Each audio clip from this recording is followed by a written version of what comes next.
Baik, Assalamualaikum warahmatullahi wabarakatuh.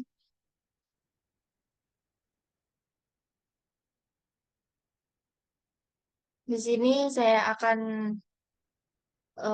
memperkenalkan diri. Nama saya Rizka Dwi Cahyani dengan NIM 23060230084. Baik, di sini saya akan menjelaskan tentang bagaimana permainan bola basket dalam pendidikan jasmani olahraga kesehatan SMA kelas 12. Yang pertama ada kompetensi intinya. Ada yang pertama bagaimana menghayati dan mengamalkan ajaran agama yang akan dianut.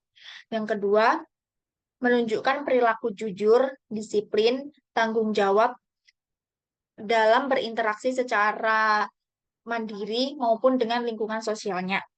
Yang ketiga, memahami, menerapkan, menganalisis, dan mengevaluasi pengetahuan faktual, konseptual, prosedural, dan metakognitif berdasarkan rasa ingin tahunya tentang ilmu pengetahuan, teknologi, seni, budaya, dan humaniora dengan wawasan kemanusiaannya, kebangsaan, kenegaraan, dan peradaban terkait penyebab fenomena dan kejadian dan bagaimana kita dapat menerapkan pengetahuan tersebut secara prosedural pada bidang kajian yang spesifik sesuai dengan bakat dan minatnya untuk memecahkan suatu masalah.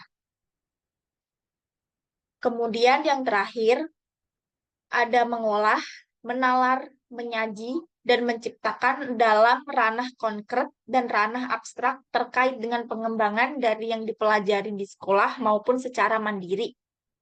Kemudian dapat bertindak secara efektif dan kreatif, serta mampu menggunakan metode sesuai kaidah keilmuannya. Yang kedua, ada kompetensi dasarnya.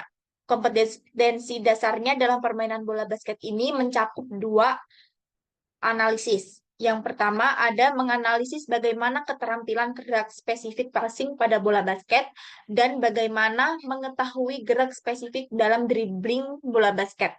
Jadi di mata pelajaran PJOK pada eh, kompetensi dasar ini menyangkut dua materi, yaitu passing dan dribble dalam bola basket. Tujuan pembelajaran ini itu yang pertama ada mampu menjelaskan bagaimana sejarahnya dari bola basket, yang kedua bagaimana teknik dasar permainan bola basket, yang ketiga bagaimana mempraktikkan gerakan dribbling dan passing dalam bola basket, dan yang terakhir dapat menerapkan nilai kerjasama tim dan sportivitasnya itu di dalam bola basket. Yang pertama akan membahas tentang sejarah bola basket terlebih dahulu. Sejarah bola basket ini lahir dari gagasan Dr. James Naismith, seorang guru pendidikan jasmani yang berada di YMCA Springfield, Massachusetts pada Desember 1891. Dari dokter ini menciptakan permainan dalam ruangan yang tidak terlalu kasar untuk mengisi waktu luang siswa selama musim dingin. Jadi si dokter ini melakukan kegiatannya berupa permainan yang di dalam ruangan selama musim dingin. Jadi apabila di luar kan musim dingin itu dingin, jadi ditaruh di dalam. Kemudian untuk menggunakan keranjang buah persik tersebut sebagai ring dan bolanya itu bola sepaknya itu sebagai bolanya. Kemudian permainan ini terdapat aturan dasar yang menekankan passing daripada berlari dengan bola. Ini dengan cepat menyebar dan menjadi populer dan menandai awal dari olahraga bola basket ini yang kita kenal sampai sekarang. Sebelumnya untuk sampai sejarah ini, apa ada murid-murid yang mau bertanya?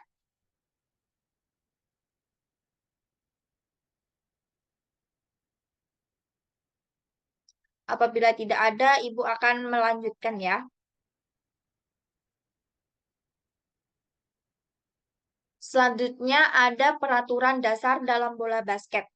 Yang pertama, setiap tim itu terdiri dari 5 pemain di lapangan dan beberapa permainan cadangan. Jadi biasanya itu di bola basket terdapat 12 pemain. Yaitu yang 5 ini pemain intinya itu langsung bermain dan yang selebihnya itu jadi yang 7 orang ini dia akan menjadi pemain cadangan. Terus yang kedua, mencetak poin sebanyak-banyaknya dengan memasukkan bola ke dalam keranjang ring lawan. Yang ketiga, kontak fisik ilegal dengan pemain lawan dianggap sebagai pelanggaran. Jadi apabila kita melakukan kontak fisik secara berlebihan seperti menyikut seperti ini atau bagaimana, itu nanti termasuk ke foul. Itu namanya pelanggaran yang disebut foul. Terus jika pemain melakukan sejumlah pelanggaran itu atau foul itu sampai 5 kali, maka dia akan dikeluarkan dari permainan itu yang disebut sebagai foul out. Oke, yang terakhir, pertandingan bola basket dibagi menjadi beberapa babak, biasanya 4 kuarter dengan waktu istirahat di antara babak. Jadi di permainan bola basket itu terdapat 4 babak atau 4 kuarter yang setiap kuarternya itu 10 menit dalam permainan. Dan ada waktu bersih dan waktu kotor. Waktu bersih itu apabila melakukan pelanggaran, waktunya bisa berhenti. Apabila waktu kotor, itu waktunya tidak akan berhenti. Jadi tetap berlanjut. Dan waktu istirahat di antara babak itu di antara babak kedua dengan ketiga. Jadi babak pertama ke 1 kuarter, 2 kuarter itu terdapat istirahatnya. Tapi istirahat yang paling lama itu di antara babak kedua kemudian melanjutkan ke babak ketiga. Oke, dapat mengerti? Baik. Selanjutnya ada teknik dasar dalam bola basket. Teknik dasar ini yang pertama ada dribbling. Dribbling ini gerakannya dilakukan dengan memantulkan bola selutut. Jadi apabila di lebih selutut itu tidak apa-apa, tapi lebih baiknya tidak terlalu tinggi ataupun tidak terlalu rendah. Jadi pas di antara lutut itu. Kemudian dribbling ini tidak dilakukannya itu tidak memukul bola seperti ini, tapi mengayun-mengayun seperti itu. Dan yang kedua, terdapat passing. Passing ini dilakukan dengan perpasangan. Passing memiliki 3 jenis, yaitu chest pass, punch pass, dan overhead pass. Passing chest pass itu passingnya di dada. Jadi cara menangkapnya juga di dada, dada ke dada, jadi lurus. Untuk punch pass itu dipantulkan ke bawah. Untuk overhead pass di bagian atas. Kemudian yang terakhir ada shooting. Shooting ini dilakukan dengan tujuan memasukkan bola ke arah ring. Jadi shooting itu ada beberapa jenis seperti layup, under ring, 2 point, 3 point, free throw. Itu masuk ke dalam shooting. Itu kemudian yang terakhir ada nilai-nilai dalam permainan bola basket, yaitu dalam permainan bola basket itu mementingkan kerjasama tim. Jadi apabila kerjasama tim itu gagal, pasti tahu sendiri nanti bagaimana. Kemudian harus disiplin. Jadi apa kalau kalian latihan aja masih telat ataupun mengikuti pembelajaran telat, bagaimana kalian bisa menang? Oke. Kemudian ada sportivitas. Sportivitas itu kita saling mendukung satu sama lain. Dan di permainan bola basket ini yang keempat ini paling penting, yaitu komunikasi. Jadi apabila kalian minim komunikasi, itu bisa eh, terjadinya miskom gitulah. Terus yang terakhir ada dapat pembentukan karakter. Jadi kita dapat mengetahui karakter siswa itu nanti bagaimana. Oke, jadi seperti itu yang bisa saya sampaikan. Mungkin untuk pertanyaannya bisa ditanyakan apabila ada yang bertanya.